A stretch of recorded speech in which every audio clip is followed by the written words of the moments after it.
Hey there, everybody. We are back, and so is football season starting tonight. This is Kenny along with Kenny Squared Sports on the Positive Tip, where we have conversations at the intersection of sports and faith. And Kenny, I came across a stat that it was hard for me to believe last night. Jim Palmer, you've heard that name, right? He's still a broadcaster for the Baltimore Orioles. I think he's 77 years old. He looks really young. He always did. He pitched for 20 seasons. He's a Hall of Famer, was a great pitcher. Won three Cy Young Awards in the 70s. Do you know that in those 20 seasons, he won 268 games, um, that he never once gave up a Grand Slam home run? Wow, that's That, incredible. that is just incredible. How does that possibly happen? I just, on the real positive side, Ricky Pearsall, the San Francisco 49er wide receiver who was shot on, it's just incredible when you just think about it, was shot as a kid was trying to rob him of his watch. He's already back in practice. The bullet went through his chest, came out through his back, but it missed all vital organs. Was that a God thing? Oh, I would say so. And he's already back in practice. More than likely, he'll probably just miss maybe a game or two. I'm sure. I don't think he should play this week. Hopefully, he doesn't. But he'll probably be back next week. I tell you, that's amazing. Now, I understand you have some breaking news. Let's do that on the other side. What do you think? Let's do it. All right, let's go. This episode of Sports on the Positive Tip is brought to you by the Tavern Coffee House. Attention, coffee lovers! Are you craving the perfect cup of coffee to start your day? Well, look no further than the Tavern Coffee House. It's located at 12302 Buckeye Road in Cleveland, Ohio. You can also check them out and order your coffee at thetaverncoffee.com. Hey there, everybody. This is Kenny and Kenny squared. with the Sports on the Positive Tip podcast. We are back, and football season is back. We welcome to our special show. We're going to talk some baseball to kick things off, but we're going to spend the majority of the time talking about the NFL, and we don't do picks like, you can get that a million other places. We're going to talk a little bit about surprise teams, teams we think will take a step back, teams we think will take a step up. We will give you our Super Bowl picks. They mean absolutely nothing. Don't don't write those down or place bets because we're usually wrong. But that's okay. But Kenny, as we start off, I understand you have some breaking news. Yeah, this isn't a big deal because it's kind of been rumored to happen, but it is official. Um, John Sterling will be coming out of retirement to call the 2024 postseason, both home and Wow. away games. So he will be Wow, back that in the is booth great with Susan news. Waldman. Yeah. That is breaking news. Wow. Wow. I didn't think it would happen. That is awesome. So him and Susan Waldman will do the radio calls on any and all postseason games. Yep. That is fantastic to hear. It'll be good to hear him back on the air. But let's start there in baseball with your Yankees. I got to tell you, man, and I'm not the big Yankee fan. I'm a little disappointed in your team here, man. What is going on? I mean, the Orioles haven't been lighting it up either. They lost to the White Sox. White Sox were due to finally win. I think they had lost another 8 or 9 in a row or something like that. Um, so they lost to the White Sox. So it didn't. The loss last night didn't hurt that much, but the loss the night before was awful. I didn't realize that. I when I looked, I was like, oh, the Yankees got that game. And it wasn't until you texted me that your closer gave up a walk-off grand slam. Now my closer hasn't been great himself. There was a couple of heartbreaking losses on the last road trip, but give us an update on what's going on with your team here. Marcus Stroman also has all of a sudden, not all of a sudden, because I think his second half hasn't been that great. He's fallen off as well, as has Cortez, who I like. Give us an overall view here. What's happening with the Yankees here as we're really in the official stretch run? Well, I'll start with this. One of the biggest blessings of the last couple months is that the whole AL East has been mid. Just Yeah. to kind of present that, this is heading into Monday. The AL East, the Red Sox since June 1st were 41 and 38. The Orioles 43 and 40. Yankees 39 and 39. Rays 39 and 39. And the Blue Jays 40 and 43. Yeah. Everyone's basically played 500 ball for the last couple of months. So that's kind of kept the standings where they are. Um, there's a few things with the Yankees. First, Clay Holmes is still not look great at times. He still leads the league in blown saves. He has 11. I believe the major league record I heard was 13. Hmm. So he's knocking right on the door of that. Boone has gone from he's our closer to we're gonna figure it out, which like we've seen that with Chapman where he gives like a 2 week you're in the eighth inning stint and then he kind of figures it out. So maybe that'll help with the Clay Holmes situation. Yeah. Um, the rotation is going to be weird. Luis Hill was officially activated today, so he will be starting tomorrow against the Cubs. Clark Schmidt is supposed to be starting on Saturday. They haven't made a corresponding move. They're probably going to wait till after the game Friday to do so, I guess. Hmm. And Nestor Cortez is going to be going into the bullpen for one of those games, piggybacking one of them. My Right. assumption is whoever's thrown the most pitches or kind of looks like they need the most support, he's going to go there. Hmm. I think that's where he's going to end up in the postseason. You're only going to have 4 starters anyway. Obviously, you'll have Cole Rodon, who pitched great despite the loss. Right. My guess is probably Stroman and either Heel or Schmidt. I think what you're going to see is like Heel and Schmidt kind of piggybacking each other, or maybe both getting starts, and then Stroman with piggybacking with Nestor. I Yeah. think that's kind of what they're thinking because that also helps the bullpen, which has been garbage the last couple of weeks. Because not just Clay Holmes, Leiter has not looked great out in the bullpen since he's joined the Yankees. Right. He's given up runs, I think, in almost every single outing. Efros is back, but they just sent him back out to the minors because that's what the Yankees do.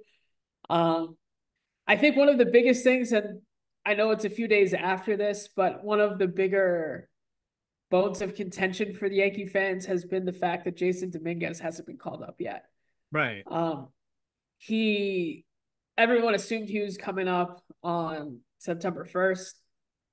My guess is he's coming up sometime this weekend to avoid any service time for this year. I don't know if it's just like they want that extra year of control that badly. To me, that shouldn't matter because you'd want to extend him before he gets to free agency anyway. And you're in a pennant race, you know? And you're in a pennant race. Yeah. He's a switch hitting, power out hitting outfield, and Verdugo has been a black hole in there for months. Judge could probably use a day off here and there. Soto could possibly use a day off. Both of them have struggled the last couple weeks too. But I think they cherish that. And also probably a little bit, they won't say it, but if he wins rookie of the year next year in 2025 and is on the roster the whole time, then they'll get a draft pick. So maybe they value that 2026 draft pick so badly. I don't know. I mean, come on. Yeah. But one of the more interesting things about this Yankee team is this is probably still the case. This was the case when they played St. Louis, but it's probably still around the case. They have the best record in baseball against teams above 500. And against teams below 500, they were ranked 22nd or 23rd. So wow. They play good against good teams and bad against bad teams. And it's infuriating. But doesn't make any sense. I mean, yeah. That gives me hope when October hits. When all you play is good teams, but we'll see. Yeah. I want to go back to Verdugo for a second, and I want to ask you a little bit more about the bullpen. That video circulated a lot overnight, man, with Verdugo not running it out on a ground ball last night. What's wrong with him? He's been really bad, and I think it's really starting to get to his head. Was that just frustration, him not running it out? I think so. Okay. And I think we're starting to see the reasoning why the Red Sox got rid of him. Now, granted, he has played better recently. Like his last 15 games, 250, 288 on base, 321 slug. But overall, he just hasn't looked good. That's also, I think, why a lot of Yankee fans have really been asking for Dominguez. That way there's some kind of change. And also, like, I know this is a little off the question, but DJ is still out there, and he hasn't looked great defensively. He hasn't looked great offensively. The Yankees are starting a pattern of holding on to old, washed up guys too long. Hmm. Think Joey Gallo a couple years ago, Josh Donaldson last year, Yeah. Aaron Hicks, Hmm. Gary Sanchez probably 1 year too late. Like, Yeah. you look at teams like the Dodgers, who we talked about it last time. They DFA'd Jason Hayward a couple days after he hit a walk-off two-run home run, and Jason Right. Hayward's highly respected across the league. Yeah. Um, like the Yankees just can't cut ties with these guys, and they need to. Yeah. Yeah. Wow. Okay. Um, Let me go back to the bullpen. So what I don't I know that Boone said that now it's like they'll look at options, but what options do you have? So let me ask you this. Are they're still playing Texas tonight, right? Um, I think they're off. I think it's a travel day. okay. Well, whoever they're playing next. The Ninth inning, Cubs. they're playing the Cubs. Ninth inning, Yankees leading 5-3, Wrigley Field. You go now to the bottom of the ninth inning. Who's pitching? If it's not Holmes. If it's not Holmes, I would say probably either Luke Weaver or Tommy Kahnle. Luke Weaver if it's more righties, Tommy Kahnle if it's more lefties. Um, what I would love to see, but I don't know if they'll ever do it, is putting either Schmidt or Heel in kind of the Phil Hughes a la 2009 spot, where it's a starter, but the dude's only pitching 2 innings out of relief. I Yeah. think I think either of them would be really good in that spot. Okay. Okay. Maybe more Heel than Schmidt, because Schmidt Yeah. has been there and he hasn't been that great, but Yeah. I'd forgotten about that. Hughes was really, really good in that role. I remember that was their World Series year. Yes. yeah, When and he, that's where they really needed him because they yeah. had enough starters. Yeah. You had AJ Burnett, CC Sabathia, and Andy Pettit pitching all the games, so Yeah. he really like stepped in there and it was great. Well, I think what you said at the beginning, Ken, really surprises me even here in September that the rest of the East has just been so mediocre because we thought that that would be the best division in baseball. I would say it's comfortable to say the NL West is probably the best division in baseball, where you're probably, more than likely going to have three teams going to the playoffs there, um, all with really great records as well. But I mean, we thought Toronto would be in it. We thought Tampa would be in it. We thought the Red Sox probably this is where we thought they would be. I'm still surprised the Mets swept them. I'm ecstatic that they did, but um, I wasn't expecting that, and we knew that the Orioles were going to be the Orioles. So that start that the Yankees got off to, I don't want us to beat our chests anymore, but that was so vital because we did know, and that was some of the things we said, that the Yankees eventually have the injuries because they're an older team and they have guys who have a history of injuries. And sure enough, the guys that had the history, unfortunately, Rizzo, Stanton, LeMahieu, at least even recent history, like Rizzo used to be healthy all the time when he was with the Cubs. And he would hardly ever be out. And but Stanton had a history of injuries for a while. LeMahieu used to play every day in Colorado and for a good part of his Yankee career. So I think that the Yankees are going to be in. I just want to see them take the division here because wild card is still, even though it's not a 1 game playoff, it's still 2 out of 3. You know what I mean? That's still very, very difficult. And win a division, and they'll have a better record than the Guardians, I would think. Certainly, I think they'll have a better record than your favorite team out in Houston. So I don't think they'll have to play a wild card team or be in that wild card round, but that's what they need to really, really play for right now. Now they play the Orioles 3 more games, right? In late September Yeah, the second to last series is against Baltimore, against Baltimore. and Okay. then they finish off against the Pirates. But another thing too, though, so should they end up in the wild card, they would probably be the 4 seed. Like it's not etched in stone, but it's probably like the winner of the East is probably going to be the 1 or the 2, and then the loser would be the 4, which means Right. they're going to be playing the 3 seed. Last thing I want to do is go to Houston for a 3 game wild card series. Now I know they kicked Houston's butt, but it was all before they like actually have turned on the gear. You know, Yeah. Houston since April 24th has the best record in baseball. Yeah. Yeah, I I knew hate that. that. So I was looking that up to for the Mets. The Mets are the best since June 1st. Um, let's turn to the Mets and then well, before we turn to the Mets, I have a question for you.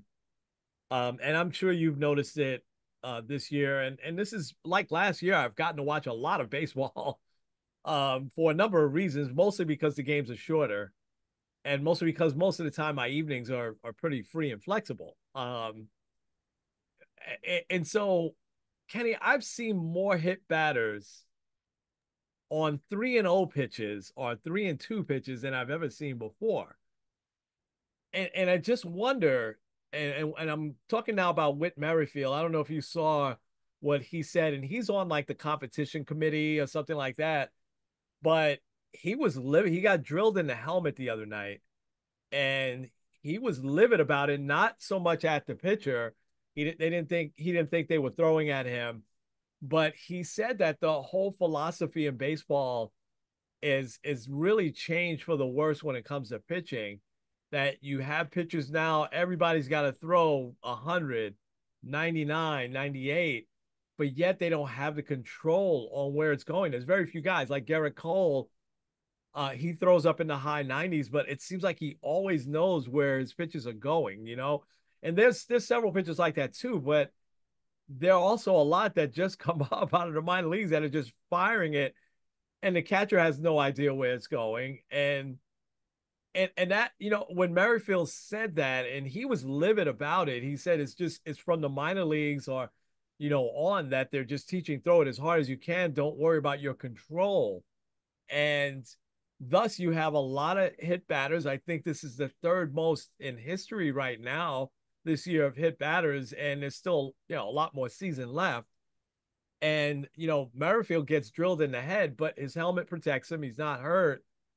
But he brings up a point, and it made me think about how many times on 3-0, 3-1, last thing you think is you're going to get hit. And even I've seen it with the bases loaded, you know, the batter gets hit. What's your I'm sure you've noticed the same thing. What are some of your thoughts? Yeah, actually, it's funny. The second game, Andrew Heaney was. I was trying to remember who it was. Um, he had gotten a pitch clock violation, gave a 2-0 count to Juan Soto, and then immediately drills him. I don't know, seemed kind of intentional to me. There no like flare ups happened, but Right. also he was immediately yanked from the game by a very great manager, Bruce Bochy. So Yeah. um, but I'd seen that, and he mentioned like maybe there's some kind of penalty for it, where like if you hit a guy in the head, you're automatically ejected. Yeah. I don't know if that's necessarily the best case, but there's a few things at play. Number one, that didn't happen before sticky stuff. I know there's a lot of Yeah. sticky situations there, but um, part of why pitchers would use foreign substances was to have better control. Right. Something else that I remember, I don't remember if it was like, I don't remember where I saw it from, but someone saying that they should implement a max speed limit for pitches. I don't know if that's the best How thing do you do that? Yeah. Yeah. because like if it's over a certain, because like I've seen this with like more classic, like more like backyard type of stuff, like wiffle ball or blitz ball or something like that. Where if you're over a certain mile per hour, it's an automatic ball. Right. But like it's really, really hard to say like, well, 95 miles an hour is like the threshold. Like it's really hard to detect that. Yeah. Um, but I do wonder if I don't think they'll reintroduce sticky stuff. Um, and having a more tacked ball would probably help. Yeah. But I think it goes back to, and we talked about this a little bit before, like you have to retrain how they do, like how people are brought up in the minor leagues. Oh yeah. Tommy John Absolutely. surgeries are up. Yeah. And Yeah. like part of that is because they are just like, hey, if you want a chance at 16, 17, 18-year old to like make it to college or to make it to the big leagues, you have to be throwing 95 plus. Yeah. And we see Yeah. it nowadays. That's not necessarily the case. Yeah. Like Marcus Stroman is a great major league pitcher, and he does not throw 97 miles an hour. Right. Nestor Cortez is the same. It's Kodai more. Senga isn't blowing Yeah. people away. Like Yeah. I think it just has to be taught differently. It's movement, right? And the two guys that come to mind, and you just hope that neither one, because the other thing that comes to mind when I think about them is Tommy John surgery inevitable for them? And that's the two guys that I've seen this year. That's Paul Skeens and Mason Miller. When Mason Miller blew the Mets away, I mean, he was throwing 102, 103, but it had movement. It was breaking at the last second. Similar to a Mariano Rivera cutter. But I never got the sense that he didn't have control over it. Skeens the same way, and it's more remarkable with Skeens because he's younger. He seems to have a lot of control over when he throws 100, 101. So I think it can be, but I'm with you. I don't think you need to throw that fast to get big league hitters out because eventually a big league hitter is going to figure out how to hit a 100-mile-an-hour fastball or 102-mile-an-hour fastball. We've seen it, but it's tougher for a big league. I've seen JD Martinez, Pete Alonso, and even at times Mark Vientos, as great as he's been, strike out on more sweepers this year. And I hate calling it a sweeper, but it's definitely I different hate from a it. yeah, but it's definitely a different pitch from a slider because one of the guys for the Red Sox threw one last night that started like almost inside and it just broke all the way like well off the plate and Alonso waved at it. Is that Um Greg Weister? yes, yeah, yeah, he's Yeah, really good. former Yankee. Yeah. Oh, that's right. Yes. Anyway, it's a problem for MLB. I don't think you can legislate it. I think you said the key thing. It's got to come from the teaching, I think, in the minor leagues. And even at the little league level, man, I watched some of the little league World Series, whatever I could catch. And I'm past the point that, 11, 12-year-olds probably shouldn't be on national television, um, but even some of those guys are throwing 80 miles an hour already. And I'm like, man, oh man, how soon before they blow their arms out? As opposed to, showing them how to really pitch, how to change speeds. And, I mean, Pedro Martinez threw hard, but Pedro Martinez and Jacob DeGrom at their best were great pitchers because of their changeup, and how they were able to change speeds and have that same arm angle and all those things that just seems to be starting to go out the window with most pitchers coming up. Um, Um, One other note on Pedro. I don't know if you've heard this before. He said probably about 90% of the hit by pitches that he did were intentional. well, I mean, that's that's not surprising, but no, not at all, not at all. Pedro is a real old school throwback in his time because Don Drysdale, Bob Gibson, Juan Marichal, they Tom Seaver even would all admit the same thing, over the years whenever they would get interviewed. There's a quick story that Bob Gibson he hit Tommy Agee in first pitch in spring training in 1969. He hits Tommy Agee in the head with a pitch, and it was totally unintentional. And Agee's hurt for a little while, and Seaver never gets to to Gibson never bats against Tom Seaver until 2 years later, and Tom Seaver drills him on the first pitch, and Gibson yells at the mound, "What was that for?" And he said, "Tommy Agee, spring training, 1969." I mean, they would intentionally do that. That's a long lost art. Martinez was a bit of a throwback. Martinez got charged that a few times too. yeah. Derek Bell and a few others. Reggie Sanders, that was ridiculous because I think he hit him when he had a no hitter, and Reggie Sanders thought he was throwing at him and charged him out. Who was the other one from Tampa? You're the ex Yankee, Gerald Williams. Started a big brawl Yeah. that time. But anyway, all right, I'm going to be quick on the Mets because I really want to get into the Shohei Ohtani, Francisco Lindor conversation here, and we'll jump right to our NFL preview. The Mets are playing great. I mean, they're winning games in different ways. Jesse Winker has been nothing short of spectacular. He started out, I think, like 0 for 12, but since then he's just been lights out, hitting like crazy. It's a first inning grand slam last night, which is how the Jim Palmer thing came up. Yeah, I think Gary Cohen said that last night. I had to look it up. Um, you know, I mean, the Mets are hitting on all cylinders, and I want to go back to what Stearns did in the offseason. We'd be nowhere without Severino, without Sean Manaea, without some of these guys that he picked up. And the hope is that a Manaea and a Severino teams are going to want them. In the offseason, they both can be free agents. That the Mets try to keep those guys because they have been just really. I mean, Manaea has been lights out. So it's showing they could do this with a good staff and not one or two great ones at the top. Let's talk of Senga coming back late in September, maybe as a reliever or maybe making a start or two. We'll wait and see if that does happen. But it's their pitching that's been great. Here's the other great pickup, very under the radar for them, has been Phil Maton from Tampa. I mean, he's been lights out, and he's another example of what you're talking about. He comes out of the bullpen in the eighth inning. The hardest he throws is 92. He's throwing sliders and changeups, and his fastball has a lot of movement to it.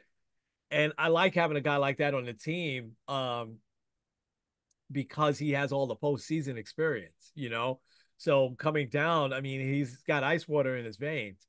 So I really love what the Mets are doing right now, sweeping the Red Sox. I wasn't expecting that. I'm glad they took care of business against the White Sox. And as I told you, they could have easily been 9-1 on that road trip, if not for the two blown saves by Edwin Diaz. And he's been since that in Arizona, he's been great. And so hopefully he's turned a corner. But Lindor has really carried them, Kenny. And I feel a little bit differently about that now. And I'm going to read off some stats really, really quick. And I want to hear, because this is now getting a groundswell, not just here in New York.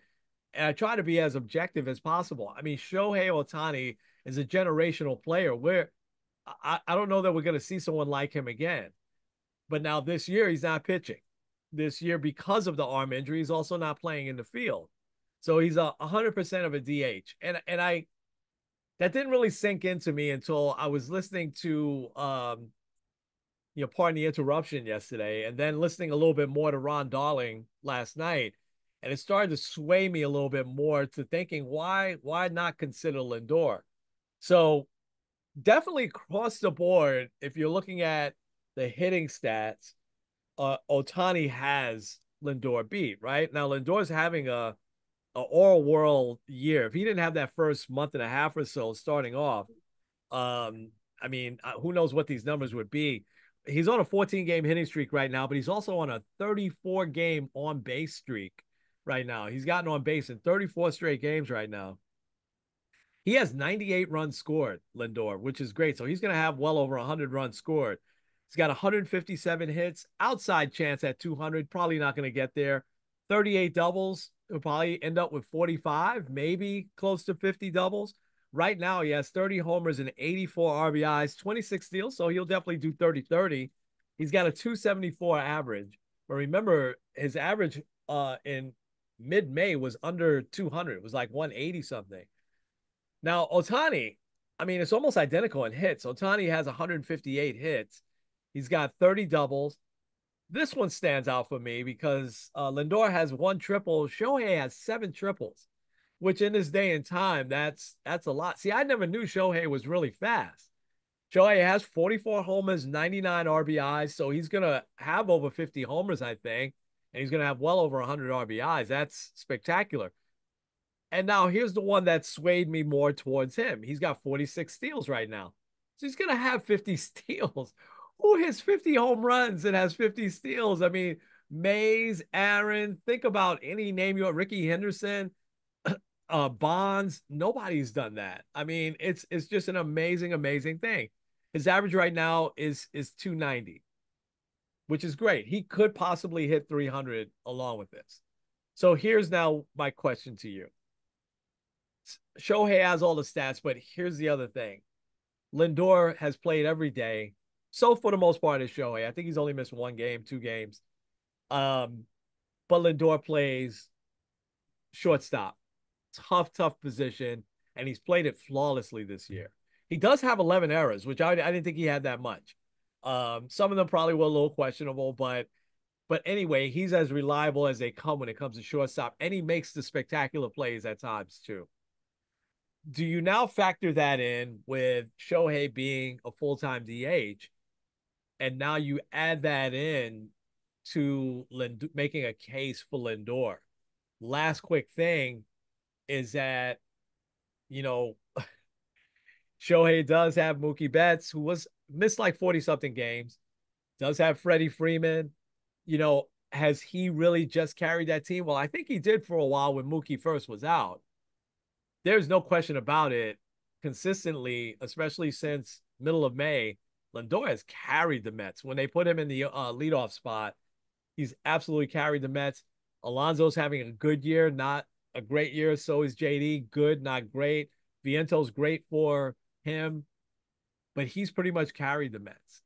So now I laid it all out. What do you think? Well, I'll start with this. So Shohei Ohtani at some point will become the second player in Major League history to win an MVP in both leagues. Yep. Um, that's inevitable. If it doesn't happen this year, if he puts up 35-35 next year and also pitches to like a 3.50 ERA, he'll win. He'll win MVP easily. Oh, yeah. Now, you had said Francisco Lindor has been a really good shortstop. I'm here to tell you he's been literally the best shortstop outside of Bobby Witt Jr. Okay. Outs above average, he has 16 outs above average. The league leader is Jacob Young with 20, and that's the only person that has more than him. In like defensive rating, he is second according to Baseball Reference. I don't know exactly how that whole algorithm works, but yeah, like all of his defensive ratings rate really well. And Shohei Ohtani has done a lot with both the bat and his legs, and has a 7.0 WAR. Lindor isn't that far behind with a 6.3. Now, I think that Lindor should really be getting a lot more consideration than he is. Considering that he's on a contending team, that who else do you rely on in that Mets lineup outside of him? right. He plays every day, and he plays both with the bat and also in the field. Ohtani just being a pure DH to me should take him a step back. It's also how many pure DHs have you seen ever win the MVP? Yeah. Like it's not very common. That was like, I'm by no means defending him because I don't like him like as a player because he always beat the Yankees, but David Ortiz, he would never get that consideration because he was just he never won the MVP. Now I know things have changed, and and I know like our world has changed in that way, and people are more embracing the DH and all, but also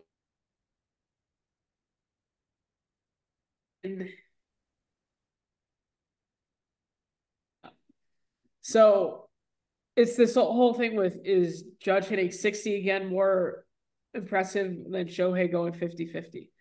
They're both great and they're amazing, but look at who Judge has in his lineup. I know obviously he has Juan Soto ahead of him, but still. I do think Shohei's going to win it, just because he is a lot more of a well-known name, especially if the Dodgers end up winning the division, which it seems like they probably will. But I think more love should be given to Lindor than has been given.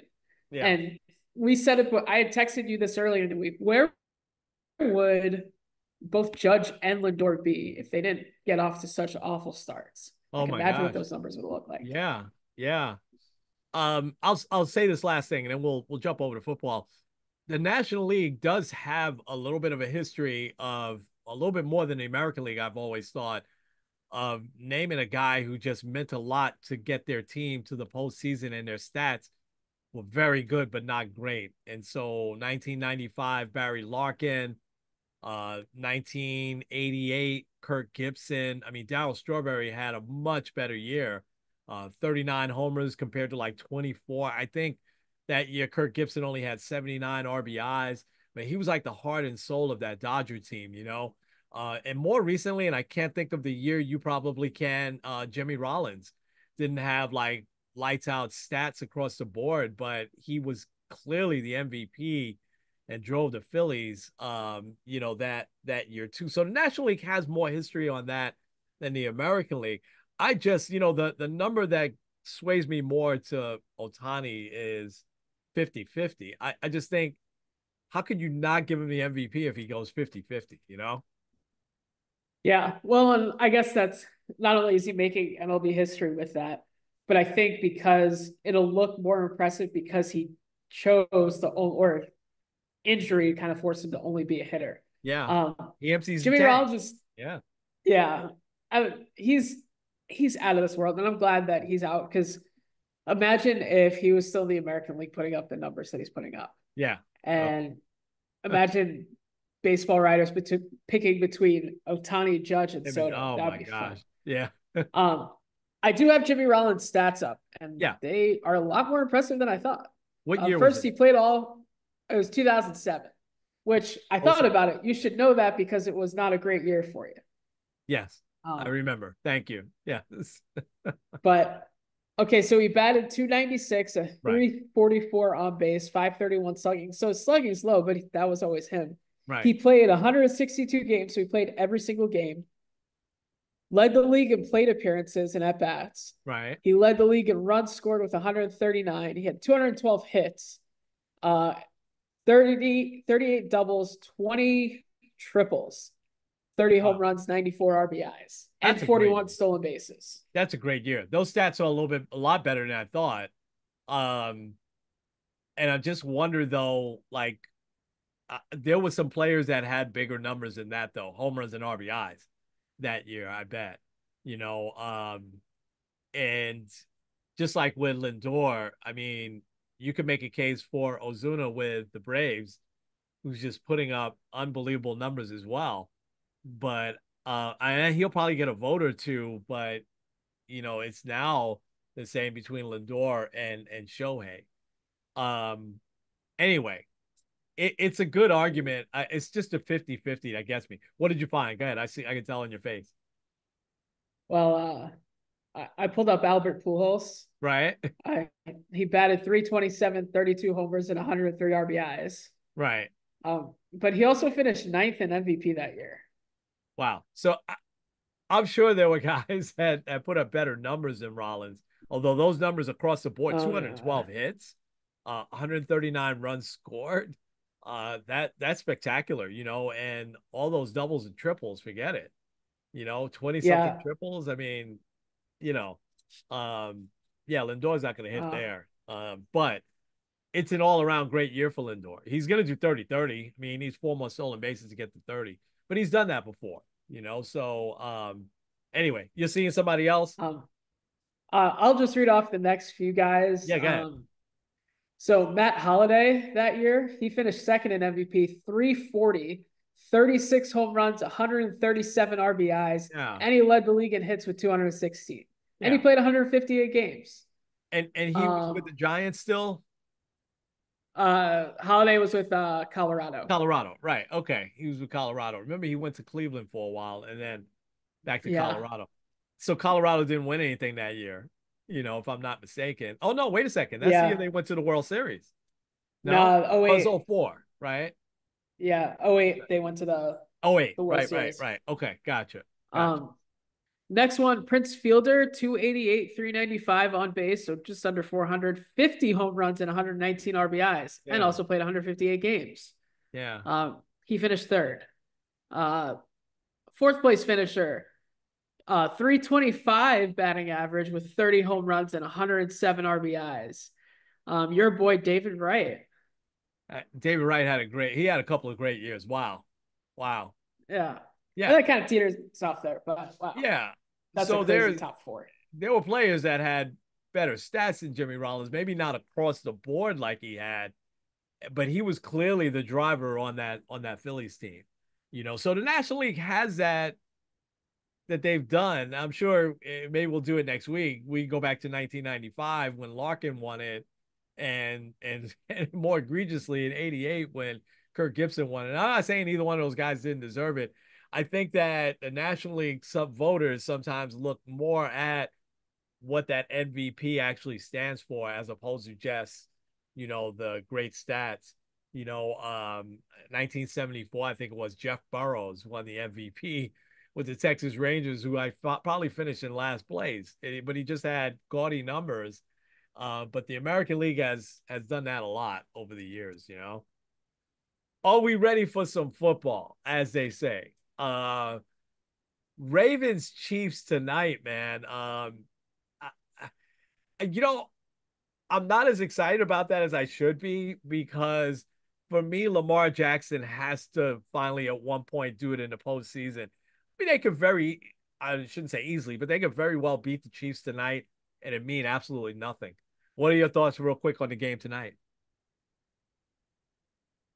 I mean, I think the biggest thing, this is a bigger, obviously, it's a much bigger game for Baltimore than it is for Kansas City. Yep. I mean, Kansas City lost opening Thursday last year and it didn't Right. matter. Yep. But the narrative keeps getting louder and louder that Lamar Jackson can't win in big games. Yeah. And like the stats kind of prove it. Like in the playoffs, he's been awful. Yeah. But it'll get a lot bigger if he can't. If I would say this, if the Ravens lose but he plays well, I don't think it'll be that big of a deal. But if he has a poor game and the Chiefs win, it's gonna be bad. The noise will start, already. There's one key for me. I just jotted this down today. Just two words for the Ravens to get to the Super Bowl. If he's healthy, Derrick Henry. I mean, if he has one more great year in him, that'll put the Ravens over the top. I think. But let's go ahead and start. Let's start here. Kenny, what are a couple of surprise teams? And we'll definitely do a little bit more detail on the Giants and the Browns. I want you to do, and I'll give some detail, I think, on the Jets. But what's a surprise team for you or two that you're thinking going to come out of nowhere? Um, do I have one in each? I don't really have no one really in the AFC that really like stuck out to me. Right. I'm gonna go two, and coincidentally, it's the teams that picked first two in the draft. I think the Bears will kind of, I don't know if it's come Yeah. out of nowhere because there's a lot of people picking them, I have the Bears. Yeah, but absolutely. but I think Caleb Williams has really started to show that he is like the real deal. Mm-hmm. Every once in a while, you get a guy that's picked number one overall, and he kind of lives up to the hype. Andrew Luck, I think Peyton Manning, John Elway, you can keep going back. But Yep. I think Caleb Williams is starting to show that he's that guy. The other one is kind of a shot in the dark, but I'm going with it anyway. I think it's going to be the Commanders. Oh, Um, okay. the rest, okay, we'll get more into the Giants in a second, but it's going to be a long year for the Giants. Okay. All right. We'll get But to them. then, but also, like the Cowboys have a lot of question marks. Dak Prescott is going into the year without a contract. Mike McCarthy's in the last year of his. If things start to go south, how far south is it going to go for them? Especially after the way that the season ended for them. And the Eagles had a weird offseason. I know they got back Saquon, they got Saquon Barkley, which still hurts me to this day. Yeah. But there was like weird stuff with coaching quarterback and losing Jason Kelsey to retirement. I think is not something to sneeze at. Yeah. So I think that the Commanders might be able to take that step up. They also have Dan Quinn as their head coach now, so there might be like that new added energy. Jaden Daniels also looks like he could be the real deal. I could be wrong, and they finished 4-13, but I'm at least taking a stab in the dark here. Okay. Okay. I like it. Um, I have the Bears for the same reason that you have. The other team I have, I think that is going to surprise because this guy's a winner. I don't know why he never gets the credit that he deserves and why teams tend to dump him faster than they should, and that's Atlanta. The Falcons, they came on last year without having a really good head coach. So they've got a new coach there. Raheem Morris, I think, will be hungry to prove himself this time around. And And I think just Kirk Cousins, man, is such a good player. I think he still has a couple of good years in him if he stays healthy. And they've got Penix right backing him up. So I think they're set up to have a good year. And I don't know how much of a surprise, a team that's gonna be. What teams? My other surprise team, I'll go into the AFC is Denver. And a lot of people don't like Sean Payton as much anymore, but I got to tell you, I think Sean Payton can still coach. I hated what he did to Russell Wilson. But I think that's his team now. I think he's gotten rid of some guys that probably weren't on board with what he wants to do. You don't have the success that he had in New Orleans. I know he only won one championship. That team was a contender every single year, and without him being a great coach. And I love that he settled in on Bo Nix nice and early, in preseason. So he's got his guy, and I think he's going to mold him. I don't I don't know that they'll make the playoffs in the AFC, but I think that team will definitely hurt some teams. So I'm saying the Bears, the Falcons, and the Broncos as teams that I think will surprise. What teams do you think are going to take a step back? Oh, this was tough for me. I mentioned the Cowboys. I don't have the Cowboys making the playoffs. I Oh, think the wheels will fall off quickly. wow. Jerry Jones will fire Mike McCarthy like week 10 Wow. or 11 Okay. or Thanksgiving and then hire Bill Belichick. I can see that happening. Wow. Um, You heard it so here. I think Wow. I think that they will take a step back. Um, Another team, and it's hard because I might be 100% wrong on this. Sometimes there's always like a team that you're like, oh, they'll be really really good, and then they're not for like weird reasons. And I think it might be the Houston Texans. There you go. Year Yep. two for CJ Stroud. Like sometimes year two could be a leap forward, and we might see him in the Super Bowl. But Yep. sometimes it's just a little bit of a step back, especially they're in a tougher division. Anthony Richardson's back and healthy. Trevor Lawrence had a weird end to his season. He'll be back and ready to go. Um, and still, there's a lot of moving pieces. Diggs is back in there. They have Joe Mixon, so they have a lot of good weapons. But sometimes it's just kind of those like it's not really explainable. Yeah. Other than maybe people have more stuff. Also, maybe people are selling the Texans a little high because remember it was week 18 that they clinched the division and Yep. they only got in because of tiebreakers. The Colts were right there with Gardner Minshew. The Jags were right there with Trevor Lawrence slightly injured. So I could see the Texans taking a step back. Okay. Okay. Gotcha. Um, I have the Cowboys as well. Taking a step back. Surprisingly for me, I have the Eagles as well. I'm with you. I think they lost their running back. They also lost Reddick, even though I'll get to the Jets in just a bit. But you know, they've lost, I thought, some key players. I think Barkley's a big pickup.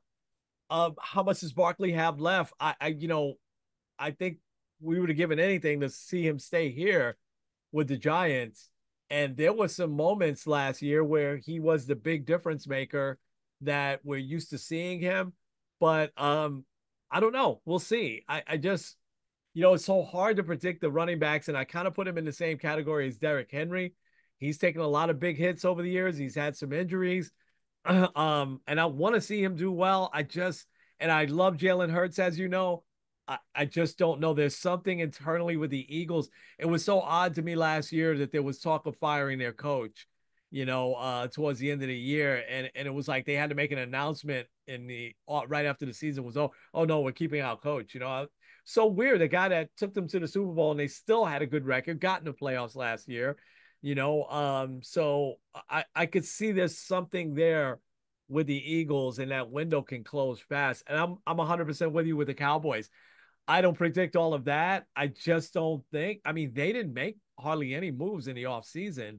So they're bringing a lot of the same team back. Now, CD Lamb, bringing him back is huge, getting him in camp. And some of these guys don't need camp. He's probably one of those guys that don't. Like Jamar Chase, I don't think does either. But there's just something with the Cowboys that is missing for me. All right. Uh, give us your rundown on the Giants and then on the Browns. Giants is going to be a long season. Um, Last year the NFC was a little weaker, um, but with the emergence of the Lions, with the emergence of Jordan Love, the emergence of Caleb Williams, it's gonna be a tougher matchup. Also, I believe they play the AFC North, which was the best division in football last year. All Wow. teams finished above 500. Yeah. So I don't know. I have like I don't want to say zero faith in Daniel Jones, but unless he starts to show something within the next like 6 weeks, I don't think he's finishing out the year as a starter. I think that's why they got Drew Lock to kind of be the bridge guy. And I think they're just looking at this is gonna be a long season. We'll finish 4-13 again, get a top three, top four draft pick, and draft a quarterback. Honestly, even if they finish a little bit better than that and their draft pick is in like 8, 9, 10, I could still see them trading up for it. Um, but I do think their quarterback of the future is probably playing college right now. Huh. Um, Okay. or maybe they try to steal Dak Prescott from Dallas. Hmm. Um, but I don't know if that's going to happen. Um, Yeah. I am interested to see Malik Neighbors. He seems like he's been pretty good Yeah. from what I've seen. And I think it'll be, I don't know. Daniel Jones really also hasn't really had like a wide receiver weapon at all.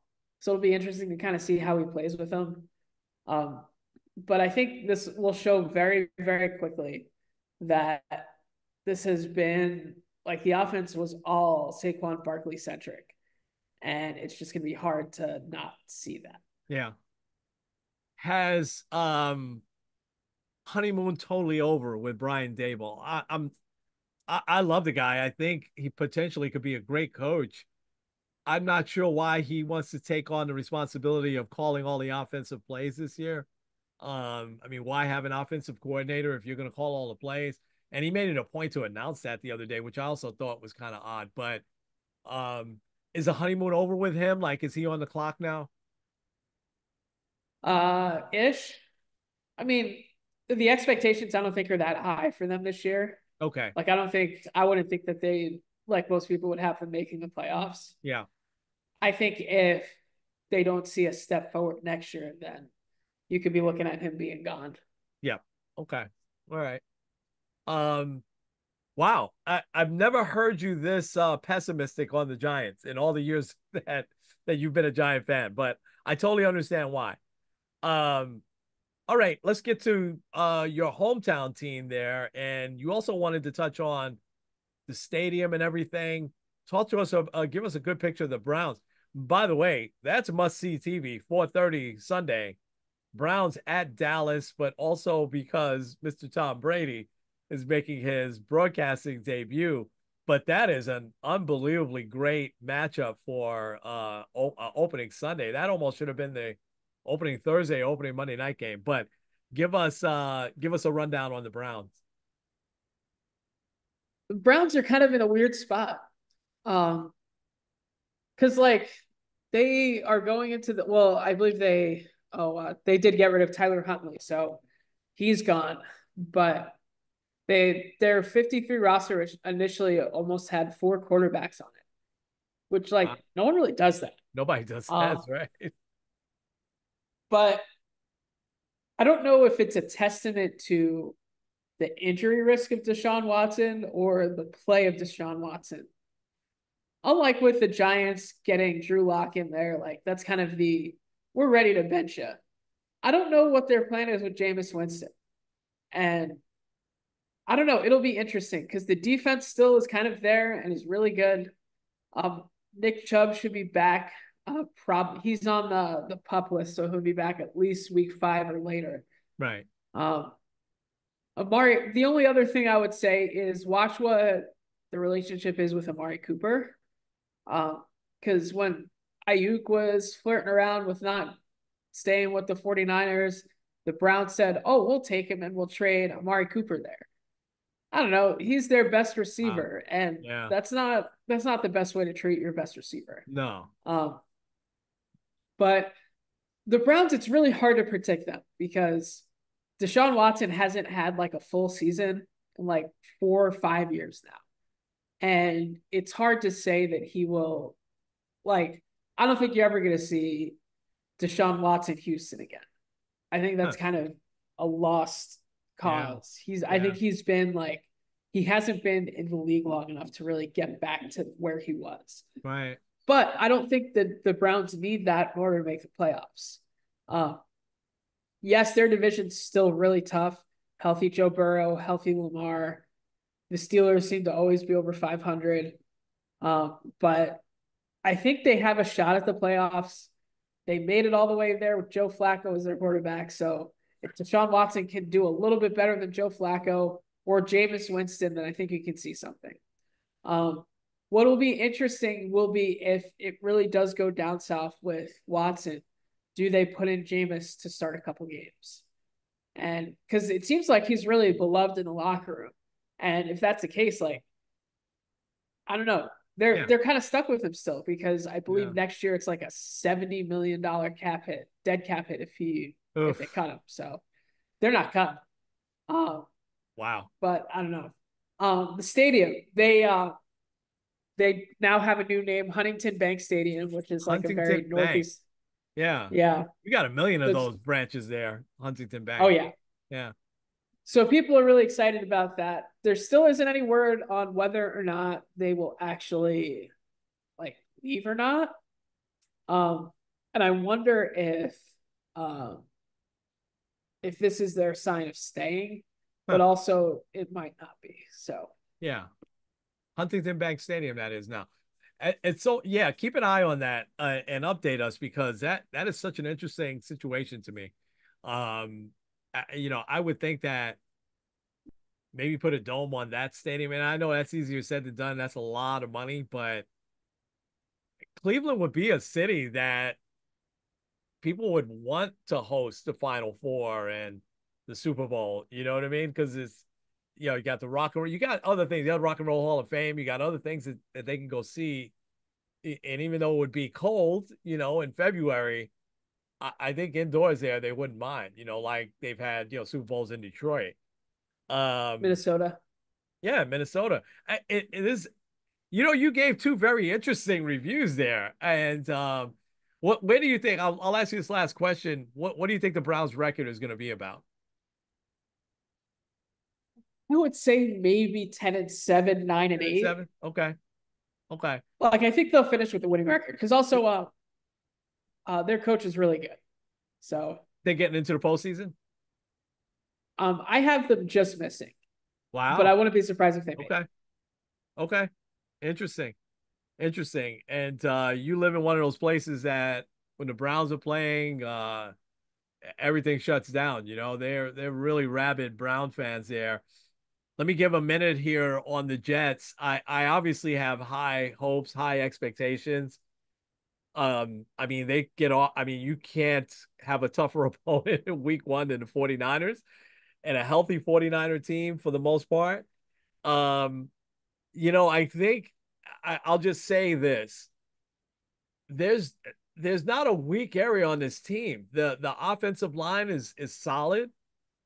They've got a potentially all-world running back. They've got another two all-world wide receivers. They have a 40-year-old quarterback, but hopefully a healthy 40-year-old quarterback. Now he's not Tom Brady in terms of aging, but I think Aaron Rodgers could still put up a great year here. Um, their defense, there's really not a hole in it. But what will take their defense from very, very good to great is if they get Reddick in here, who is an all-world player. That is a mystery why he hasn't shown up yet, or they can't seem to get a contract worked out with him. Is really, really odd to me. And there's not much information that comes out. I mean, it's like every day, where is this guy? Because I think he kind of takes the defense over the top. I'm not saying he takes the defense, he takes the team over the top so that they'll be in the Super Bowl. If if the Kansas City Chiefs were in another conference, um, I would be picking the Jets again to go to the Super Bowl.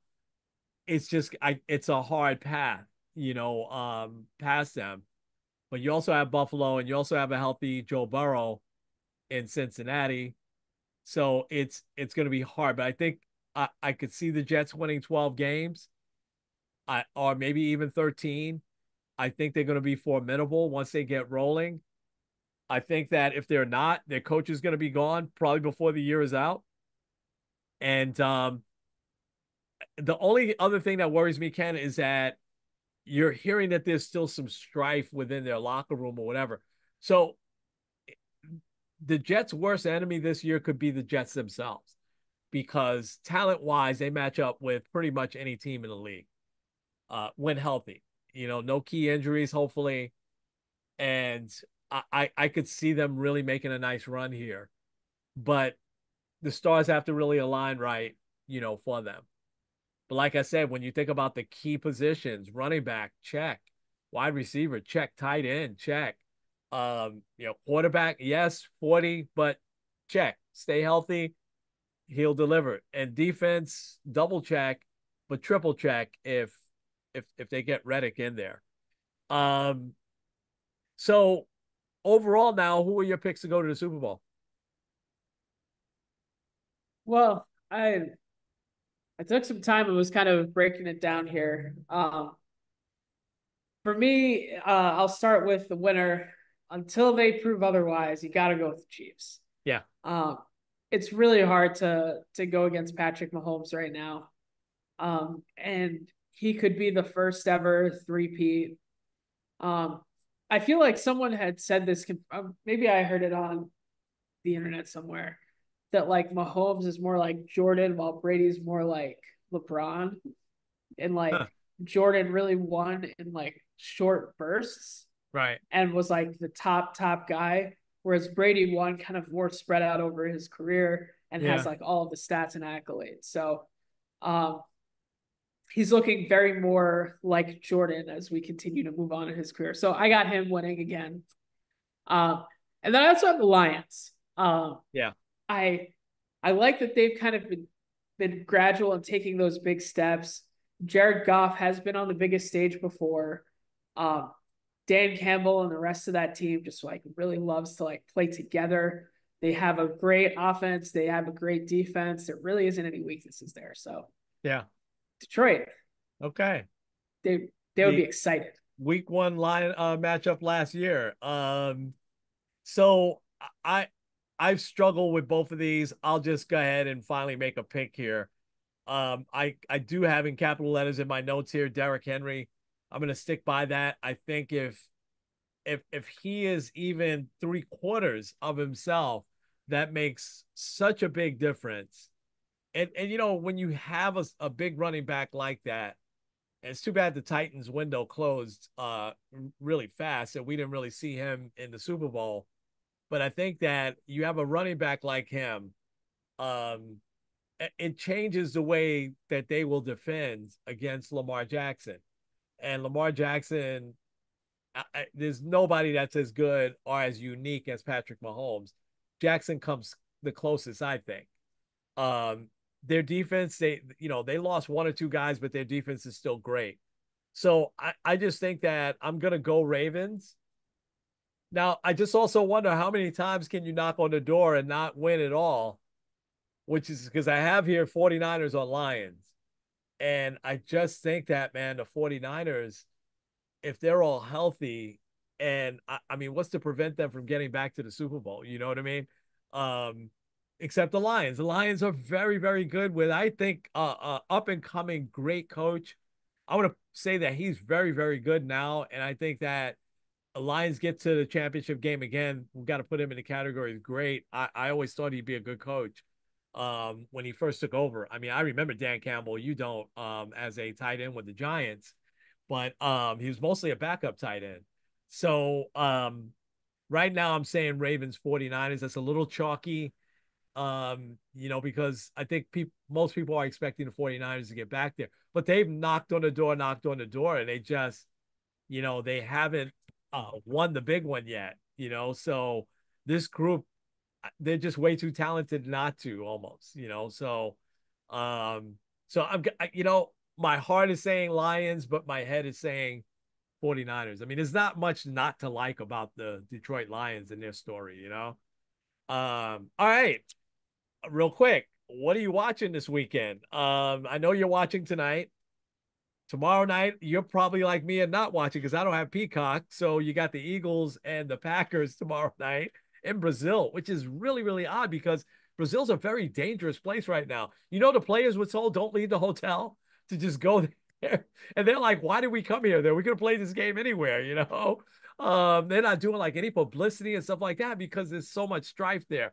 It's just a really odd decision that they made to go there. But Sunday, I've just got one or two of two games, 1 o'clock. Well, I know which one you're gonna watch. You got Minnesota at the Giants, but you also have a really good matchup, Jacksonville at Miami at 1 o'clock. Um, I was also going to say Houston and Indy could be very Houston interesting. at Indy, yes, absolutely, absolutely. So, you're gonna be watching the Giants though. So, I think Yeah, I don't know what's going to be on. I think here is going to be Jacksonville at Miami. So I think that'll be the one. I'll go back and forth because I want to stay up on the Giants, but I'm mostly going to watch Jacksonville at Miami. I have some very intriguing. Well, Miami might be one of those teams also that take a step back. So we'll see. Listen, there's nothing else to watch. There's some good matchups at 4:30, but it's Cleveland at Dallas. Yes. Oh yeah. Yeah. Um, so I mean, it's Dallas. There's always eyes on Dallas, Yeah. but like Washington, Tampa, like Yeah. Is it that could Raiders be Chargers? interesting. Yeah.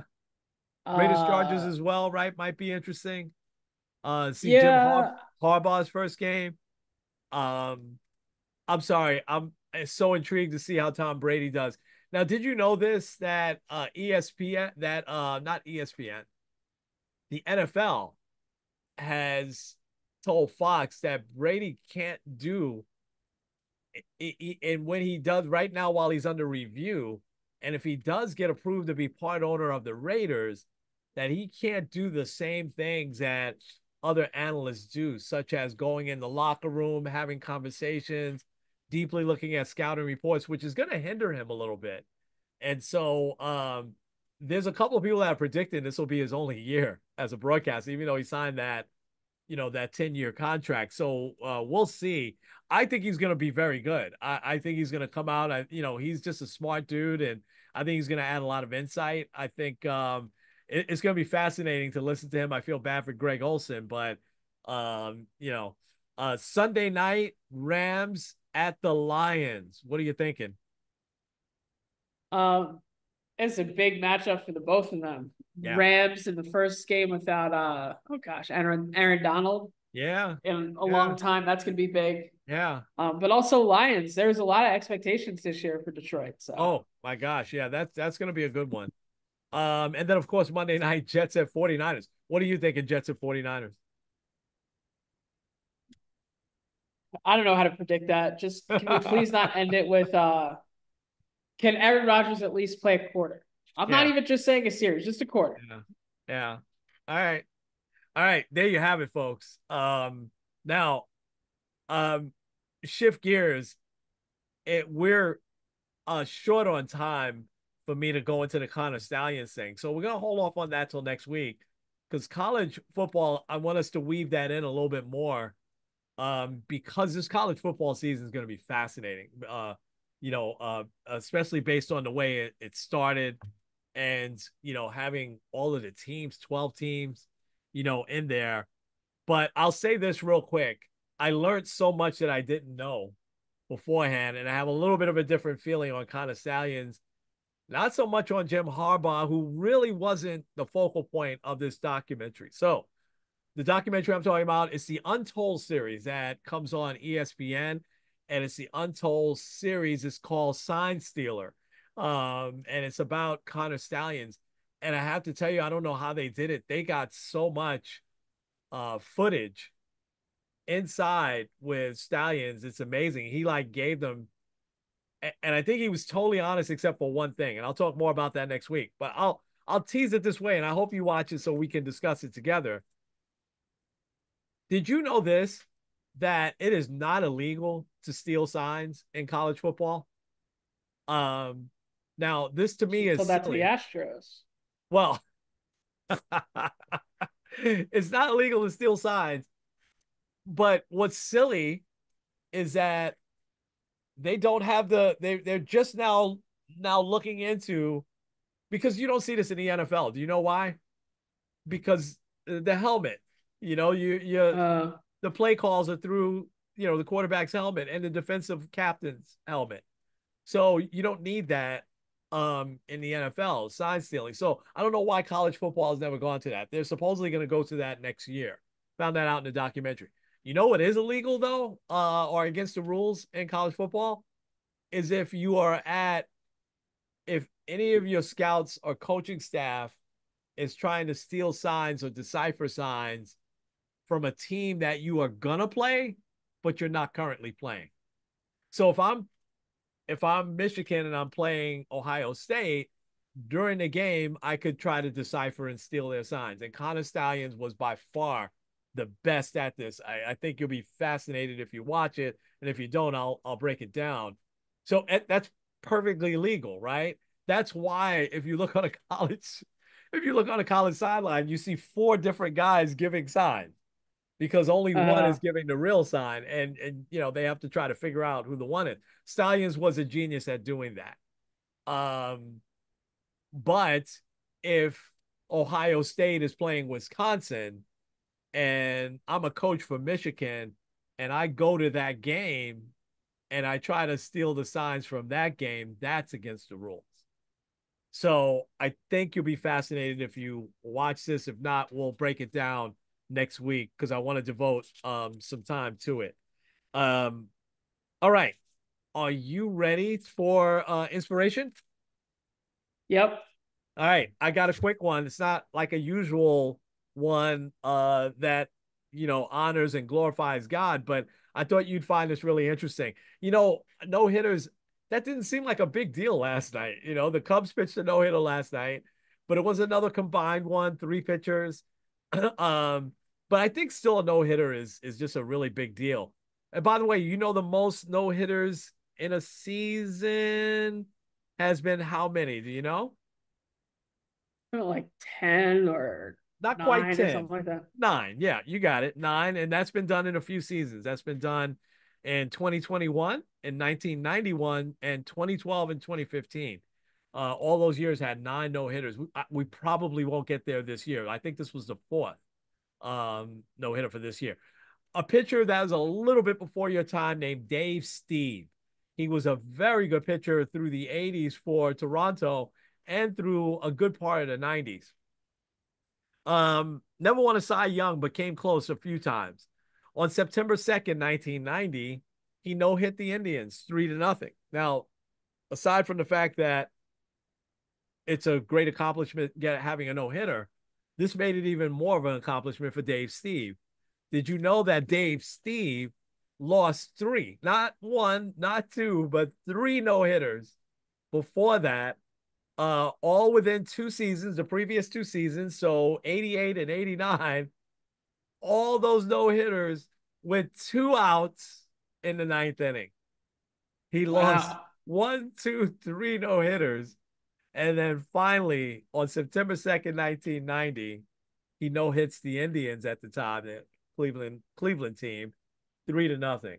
And obviously a big celebration for him. And yeah. So Dave Steve, I don't that hasn't happened to anybody else.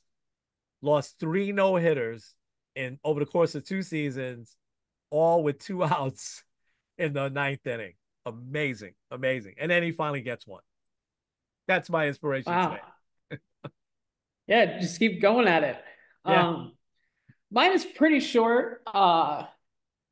We had kind of alluded to it actually at the beginning of the of our podcast here. Ricky Pearsall yeah. getting shot actually was a big motivation for one Trent Williams, who was holding out. He ended up getting a mentioned here. I don't know if it's mentioned in this article. He got a nice 3-year extension. Trent Williams, probably the best player on the 49ers. Yeah. But he had first met Ricky Pearsall like very briefly and said like, oh, like I really like that guy. He's cool. And then finds out that he got shot. And he said that motivated him to not just sign just because life is short, but I think that was part of it. But also he said he really wanted to be around the team and help provide support as opposed to just trying to hold out to get more money. So I think it shows kind of that selflessness where when something big happens, it's not about you. It's not about what you need or getting more money or whatever, but it's about what others need around you and just being there to support teammates and just get back on the field. Absolutely. Yeah. I have a friend that's a 49ers fan.